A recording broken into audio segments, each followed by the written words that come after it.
আগামী 23 এপ্রিল রাজ্যের বিধানসভা নির্বাচনের প্রথম দফার ভোট। এই প্রথম দফার ভোটে ভোট গ্রহণ হতে চলেছে হেমতাবাদ বিধানসভার।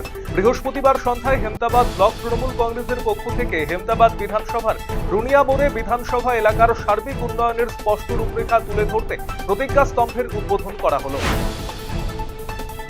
গাজল ব্লকের করলাভিটা এলাকায় অনুষ্ঠিত হলো কালী পুজো। স্থানীয় রামকৃষ্ণ স্মৃতি সংঘের উদ্যোগে এই কালী পুজোর আয়োজন করা হয়েছিল।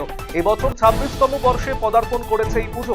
প্রতি বছর বৈশাখ মাসের প্রথম অমাবস্যা উপলক্ষে নিয়ম নিষ্ঠা মেনে এই পুজোর আয়োজন করা হয়। পাশাপাশি মেলা বসে পুজো প্রাঙ্গণে। পুজো উদ্যোক্তারা জানান, এই পুজোয় বাইরের লোকেরাও বেড়াতে আসে।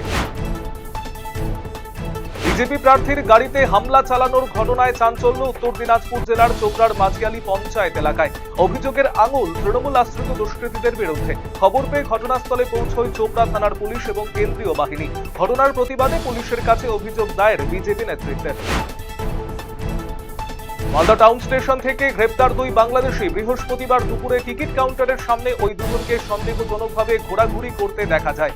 ওই দুই ব্যক্তিকে আটক করে জেরা করতেই জানা যায় তারা বাংলাদেশের বাসিন্দা। তাদের কাছ থেকে কিছু মার্কিন ডলার এবং নথিপত্র পাওয়া গিয়েছে। শুক্রবার ধৃতদের পেশ করা হবে মালদা জেলা আদালতে। ইসলামপুর বিধানসভার তৃণমূল কংগ্রেস প্রার্থী কানাইলাল আগরওয়ালের সমর্থনে প্রচার কর্মসূচি আয়োজিত হল ধানতলা এবং গুলজরিয়ায়। বৃহস্পতিবার এলাকায় এক কর্মী সভা করা হয়। প্রার্থী ছাড়া উপস্থিত ছিলেন মাইনরিটি সেলের জেলা সভাপতি জাভেদ আক্তার সহ অন্যান্য নেতৃত্ব।